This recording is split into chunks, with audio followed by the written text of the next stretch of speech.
Well, hello, everybody. I'm here with the very famous, very amazing Captain Charlie Plumb. I know he's going to play down all the adjectives, so I'm going to get him out right away before he can speak. I had the great pleasure of hearing Charlie many, many years ago at a convention, and he has the most amazing signature story of any speaker I've ever had the pleasure of listening to. A little caveat, a little warning ahead of time. It is not a pleasant story, but what an honor to know you, sir, and thanks so much for being on the call today. Well, thank you very much, Michael. I appreciate that, and we'll argue this point about being famous and Well, revolutionary words you used. before we get, I'm just a farm kid from Kansas, is what I am. I told you, man, he's a humble man. He's a humble guy. Before we tell everybody your story, Charlie, and what makes your message so amazing and so inspirational to people all over the world, I want to ask you something that. Well, I'll give you a rough analogy here. We're at a lot of parties this time of the year, and often see people with tattoos.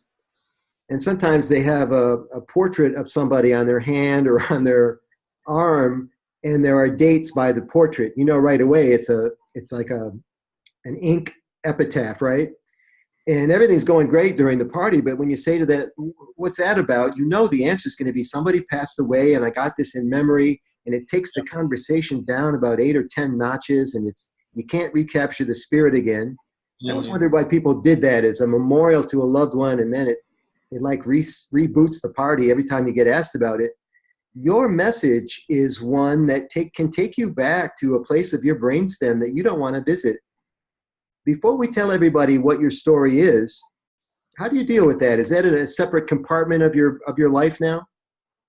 Actually, it really is not a place that I don't want to visit. Okay. At the time, of course, it was very painful. At the time, it was, about as much stress as I ever want to be under. But when I look back on the situation, I see the positive parts. And I think within every adversity of life, there are positive parts. And so I just pick out the positive parts and think about those. Good for you. Well, it's almost... I learned this in the prison camp. It's a matter of survival. If you spend your life, in anger and in depression and with this vitriol within your body, you're killing yourself. And so, your analogy of remembering the past, I think people put that on the tattoos on their bodies to obviously in reverence and in memory and to salute somebody who they loved very much. And so I think that from their point of view, from the point of view of the person that's trying to remember, it's a positive experience. However, anyone walking up to somebody and start talking about a dead person, that's going to bring down the party a bit.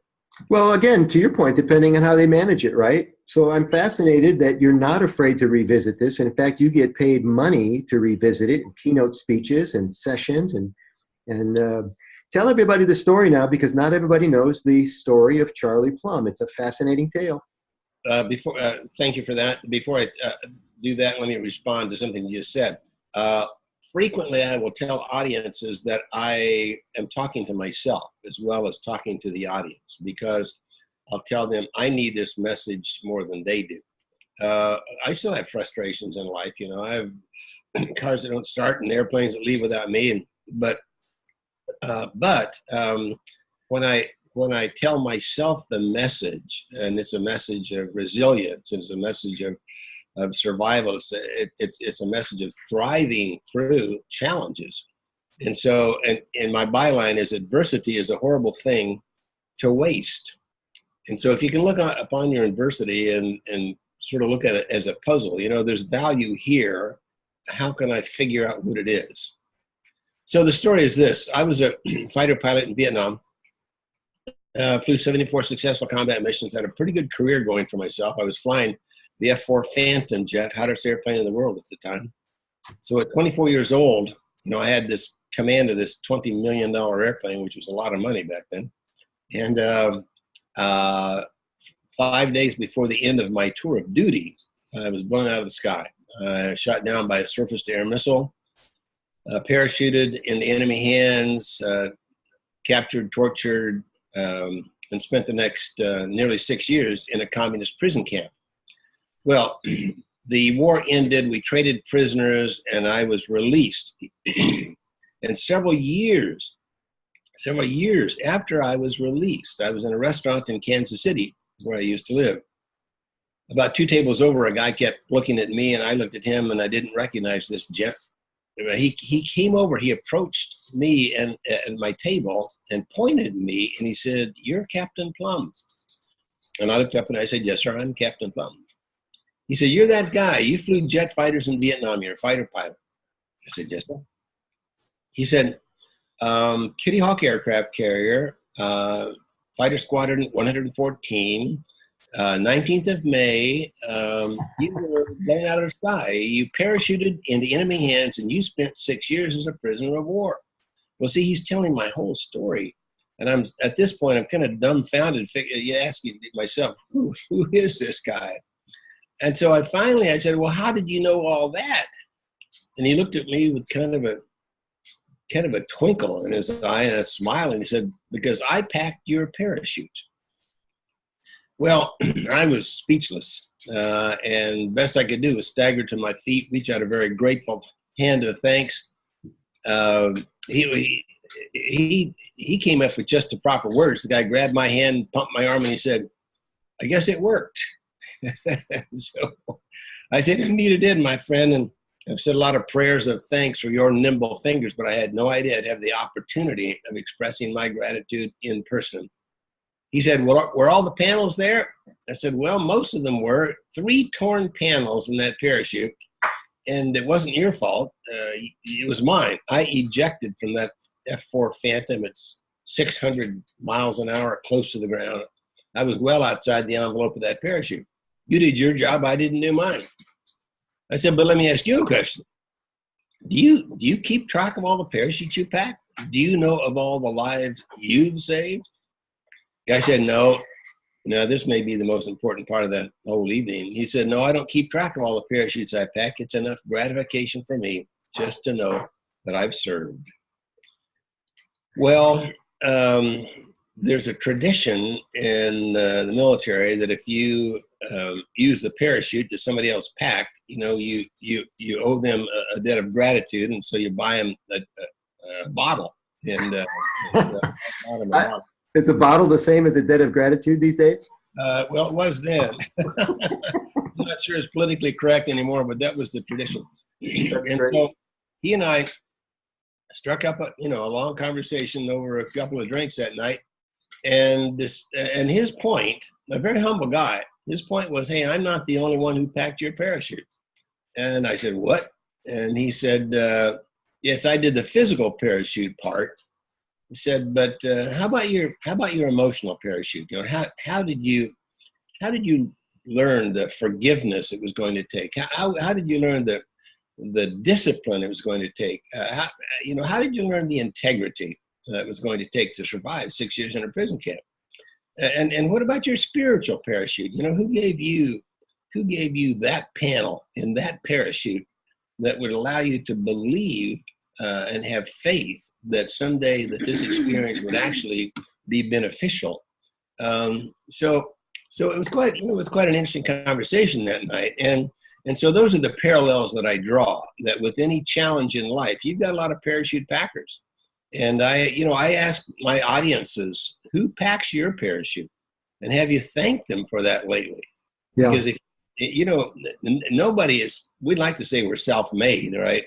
But nobody is self-made. There's all kinds of, there are people that, sometimes I think that there's so many people that have helped me along life's rocky road. I don't even know a bunch of them, and I'd love to thank them. And then the question is, well, okay, how about you? Are you a parachute packer? Do you support folks in time of need? Do you pack their parachutes? So let's break this down, Charlie. I teach presentation skills. I introduced this segment by talking about something called the signature story. A lot of speakers, that people that are on the circuit, people that want to be on the circuit, they have to craft the signature story out of whole cloth. They've never served. They've never been in a heroic situation or a victim situation. They have to either fabricate it or tell somebody else's story. I think you can fabricate a signature story, but you always want to tell the truth, even if it's somebody else's truth. Agree. When I heard you deliver this the first time, you were pulling so many elements into the story. I think you began this talk both the same way both times I've seen it. Maybe you still do it this way, and that's fine. It's a great signature, where you're walking on the stage, simulating what it was like to be in at the Hanoi Hilton. Is that correct? Yes. And there's a certain number of steps, and that's how many steps you go on the stage. Is that true? That's right. That's exactly right. And the prison cell that I was in was 8 feet long and 8 feet wide. And so I begin my presentation in silence, just pacing 3 steps one way and 3 steps the other. And the audience can hear my footsteps, but I'm not saying anything. And in most situations, when I can do it this way, I do it in darkness as well. So the audience. I've seen a light on the, what do you call it, the filter on the light, where it actually looks like bars. And I don't know if you can do that every time either, but you're doing your best to simulate, because none of us could ever imagine what this is about. But a signature story is helping the audience imagine that they're in the same situation. And I think the way you deliver this there's a lot of theater in it, and it's brilliant. Well, thank you very much, and I appreciate your response to that, because that's exactly what I'm trying to do. I figure if you can't bring that audience into your world, you get into their world, then all it is an interesting war story. You're just talking. I think there is some magic in what we do as speakers, and I never ask speakers to divulge their magic tricks. I have a few of my own. I don't mind talking about them, but I don't tell everybody overtly what they are, especially before I do them on stage. One time I saw you, I thought, I think he's got a microphone on the stage, maybe one of those PZM pressure-sensitive microphones, because his walking sounds, it's almost like this has been staged as a musical or as a play. Yeah. Care to comment? No, I do use a PZM microphone. I knew it. And I don't think that's a takeaway at all, because in some rooms, like some of our platforms, the stages are carpeted. Oh yeah. It would be a takeaway completely from the routine, right? That's right. In fact, in my speaking contract, I asked an uncarpeted stage, and because and when they can't come up with this, I say, it adds, I don't know, 3% to the presentation. I can certainly do it without it. I can make that presentation just standing behind a lectern. But by the way, it is a lot more effective when I can describe this prison cell and bring people into that cell. Try to allow the audience to smell the smells and feel the feels and experience my experience. Yes. So let's stay with the simulation for just a minute. Your speech, like most keynotes, is about 45 minutes, yeah? 45 to an hour. Mm-hmm. How long do you spend in the cell? Because at some point, and I don't remember the exact transition, at some point you leave the cell as part of the story, and you're now helping us understand the different metaphors of the different types of parachutes and that sort of thing. How long do you actually stay in the cell? How many minutes of the 45 minutes? 4 to 5 minutes. 4 to 5, okay. 4 to 5, and I do that theatrically as well. What I try to do, ideally, what happens is I start in darkness and silence when I start to speak. I have a light which defines this 8-foot space. Yes. So I'm speaking in that light. When I start into the humor of the presentation, then I bring up the house lights so that it expands and allows me to go back into my background and the connection between my life story and the audience. So there's theater to it. Now I will tell you this: it didn't start that way. Well, first of all, it was probably 15 years after I started speaking that I even ran into the guy in the restaurant. So I never even told that story. That story wasn't told until 15 years after I started speaking. The other part is the pacing part was probably, it was probably 10 years after I started speaking. I decided that I could attract the attention of an audience by silence and darkness, because they aren't expecting it. It's a surprise. You know, they're wondering, well, why don't they turn on the lights? You know, You'll appreciate this as a veteran. I'm told, of course, I didn't experience it in person, but I'm told that Winston Churchill used silence very effectively at the beginning of his speeches. Have you heard this as well? Yeah, I have been told that as well. Waiting for people to settle down, and then he coughs, and then they settle down some more, and then he fishes out his spectacles, and finally, like you can hear a pin drop, and then it came out with this big booming voice, and it was a bit of theater there as well. I can tell you, the first time you do that, it's scary. You know, the first time you stand on the stage and just look at people without saying anything, it really is frightening, because you know that they are expecting something that you are not delivering. And I love the silence. I do a lot of sales coaching, and I tell people the best sales presentation is when the salesperson isn't speaking. that's right. Because that allows the other person to convey, right? So when the lights come up and you're injecting humor, you're starting to get some feedback from the audience other than utter silence. Right. So a couple of things I'm really enjoying about this. Most young speakers, they like to speak extemporaneously. They don't even like to practice. They don't even like to time their speech. Yeah. And we know that the real gifts come from telling the story not 1,000 times, but 2,000 times, because that's when the layers and the flavors, right, and the tones start to emerge. And in some cases, like you say, this rarefied special introduction of the pacing. I imagine you rehearse the pacing because you have to stay in the light. How else would you know unless you rehearsed it? That's exactly right. As a matter of fact, I have tape that I'll put on the stage to make sure that I am pacing in darkness where that light's going to show up. Otherwise, I'm off kilter. Love it. But you're absolutely right, and I think it does take a couple of thousand times. And what happens, or at least it has happened in my career, is that I get accustomed to telling the same story almost to the point. Now, my wife says I go on autopilot, and she doesn't like that because she gets scared when I'm on autopilot. But being a pilot. But what happens is when I'm on autopilot, then that allows my brain to think about the next step or to think about the variations that I can put in here. And sometimes it's just an intonation, sometimes it's a gesture. Sometimes it's pausing a half a second more than I did last time. But it allows, doing it 2,000 times allows you the freedom to think about what you're doing. And so rather than worried about, am I saying this exactly the way I said it before? And recalibrate afterward. Did that extra pause benefit the audience? Did it benefit me as a speaker or you as a speaker in some way? I agree. You probably had a chance to meet some stand-up comedians and other people who do similar types of work. The comedian has to tell the same joke every night. I mean, that's why he's on tour. He's supporting the album, or he's backing up the HBO special. He can't change the joke appreciably, but he can do the different shadings of the joke, right?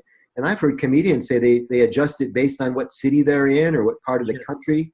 Maybe speak a little bit more quickly on the East Coast, slower in the South. Do you notice any differences in your delivery based on geography? Yes, but probably more than geography is just the personality of the audience that I'm talking to. If I'm talking to young people, if I'm talking to executives, I'm talking to, I mean, some of the wild audiences that I've talked to in the past, and I have to reframe the reference. An ag audience in the Midwest. I spoke to the Iowa pork producers. In fact, I was in the program right before they crowned the Miss Pork Iowa. And she was good. It could have been worse. You could have been her opening act. Yeah. They gave her a dozen roses that were made out of pork skin. Yeah. Anyway, so to an audience like that you try to pick out what their joys and concerns are. You try to pick out what the buzzwords they use, Right. and try to use those. And and sometimes I give them the caveat: hey, I can't just march in here and speak your language, but oh, by the way, I can make you realize that I've done some due diligence, that I care. I care enough to have spent some hours trying to figure out who you are. And let's talk about that. So we've got a guy who's a veteran speaker, very successful in his business, mastered the trade craft, has told the signature story 2,000 times, but he still wants to know who he's talking to. The old axiom, know your audience, right? yes. How do you do that? Do you talk to the people that hire you in advance? Is there a form that you work them through, or some sort of a fill in the blank thing? What's your method for getting to know the audience? I have a 2-page questionnaire that I send to the to the sponsor, and ask them to fill in all these blanks, and then and then I want to talk to them personally, so I have a conversation with them maybe 2 or 3 weeks before the presentation, and they're usually the senior people, they're the big shots. And then I say, well, I want to talk to one of the lowest guy. I want to talk to the janitor. I want to see one of the little shots. The little shots. And it's really interesting because lots of times the senior people in an organization don't really know what's happening. They don't know the feelings of middle management and what's happening on the cutting room floor. And so. And the way I look at it is, hey, my audience, I'm trying to please the senior management of this outfit, but oh, by the way, the audience is not necessarily the senior guys. The audience is how can we make this work for the team? And so and then I try to show up early and get a feel for what's going on. And if I'm a keynote speaker after dinner, I'll come in the night before and spend all day in their meetings and figuring out, what they laugh at, what they cry at, figure out what the buzzwords are. And if there's a set of core values, I'll memorize those core values and I'll spit them back to them. If there are people in the audience that they revere, I'll try to quote them or point them out. So, and the idea is that the way I look at it is, if they want the Charlie Plumb story, you can show my video. But if they really want me to get into the hearts and minds of the audience, I need to be there. Yeah. So. I heard a phrase the other day that said that we use presentations and brochures. Sorry, we use websites and brochures to inform people, but we use presentations to change behavior. You're exactly right. You're there for a much more meaningful job than to just entertain or inform people about what it was like. You want them to be different. And that's another key part of the signature story. The story itself is magnificent. I have a few more questions about that if you have time. It's not just the story, it's all the nuances of the story. The parachute as a metaphor, a psychological parachute, intellectual parachute, spiritual parachute. The idea that somebody else often packs your parachute for you, so it's not a solo activity. And then, of course, the punchline from the parachute packer, the job well done is its own reward. Right. And that's a long way from being in a POW in Vietnam, right? This idea of a job well done is its own reward. So you're covering a lot of ground in 45 minutes. I think it's a magnificent piece of theater. Well, thank you very much. I appreciate that. I try awfully hard to connect. And I recognize that, I can tell the blood and guts of a prisoner of war, and people have seen that. But, first of all, it has very little value because it's a long way. It's an experience that very few people, I hope and pray, will not have that experience. And so what is the connection? What is the connection? And so I try my best to explain to them that the biggest problems that I had as a prisoner of war are the biggest problems that they have. Problems of frustration and humiliation and failed marriages, a lost opportunity, failing a test, or getting fired from a job, or a divorce. And And these, what I'm saying is that these experiences, these adversities in your life can cause the same response that you could expect from a prisoner of war. And so to me, that's the connection. And it's not, it turns out that it's not really a war story at all. You know, it's a story of a guy with a problem. And hey, we all have problems. Well, this idea of relevance is really important. I think if anybody watching, any student of speaking or presentations is paying attention, almost everybody that gets in front of the stage or gets on the stage goes through some process of letting us know that he's just like us. Yeah. Or that she is just like us. It may not even be true. In fact, those are the least believable and least authentic presentations when the guy finishes his thing and I'm like, yeah, you're not like me at all, man. You know, we spent 45 minutes trying to convince me of that and I didn't buy it. So some people have trouble getting this across. You mentioned blood and guts a minute ago, Charlie. One of the big challenges that speakers have these days is we yak too much. We go on and on and on. Mm-hmm. And this idea of being concise and getting to the point and trimming all the fat from the bone has become a lost art. How do you know what to leave out of the POW part of the presentation? There were some blood and guts. There were some unpleasant things. Do you, and maybe I shouldn't be asking you this because it's like teasing you. Maybe you tell us now. Is there something that you don't tell us in the keynote speech that maybe you share with people in other environments? Or do you let it all hang out? Do you not edit at all? Well, it's a good question. You know, there are some stories that I'll tell my buddies, you know, the guys I was over there with. You know, we get together, we have reunions, and we talk to each other, and there are stories there that are applicable one to another. And of course, we're all men. And so we got the kind of the locker room language going on there. And so those are some of the things that I don't tell an audience. And of course, in this day of political correctness, which I rue, but you know, I have to be careful not to offend as you do. And so I won't tell some of those stories, but other than that, and I don't go, you know, I talked a little bit about the torture, and if people want to know exactly what it was like, and a lot of people do, I will tell them, but I don't offer that without asking. But the whole idea of trying to detect what in your presentation you should leave out is very timely for me because I'm preparing for a TED Talk. And I have about 8 hours of material committed to memory. I got to put that into 18 minutes. That's right. TED Talks are 18 minutes, and they're rehearsed, and they do not fool around on the timing. Right. That's right. The stage drops off, you know, when the 18-minute mark comes around. But that's one of my biggest problems. In fact, I'm polling a lot of the people that have heard my presentation many, many times, and I say, okay, these are the essential parts, you know. But oh, by the way, there are like 40 essential parts, and I'm supposed to narrow this down to one theme. Yeah.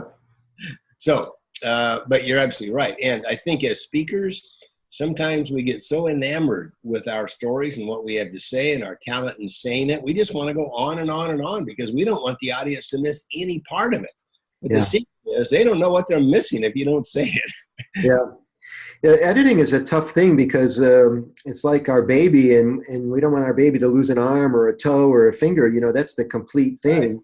That's right. But a good analogy that I like to use when I'm telling people about this is if you normally use a 56-slide PowerPoint presentation, you should probably consider eliminating 10% of those slides right now. Yeah. And 10% of 56 is 5.6 slides. So if you're going to round up, you're going to take 6 of them out. And so the next question becomes, well, which 6? Exactly. And I'll tell you which 6. It's the 6 that people don't remember. It's the 6 that people, they don't laugh at it. It's the 6 that you want to blow through so quickly because even you're bored with them, with the content of those 6 slides. And metaphorically, I think it works the same way in a 45-minute slot. You have to figure out where the weakest link is, right? What is the piece that's not serving? And I love your idea of polling people to ask them about that because sometimes we're too close to see the forest through the trees. Yeah. Very true. Well, and one of the things I'm going back through and getting some of the critiques of my presentation, you know, people will say, "Boy, that parachute story, that was really meaningful to me. But there are several other things that I've said in speeches that people will come back and they'll say, you know, you talked about the 8-foot prison cell, but the real problem was this 8-inch box between your ears. It's a mental game. And some people really remember that gesture and the metaphor of being in your own little prison.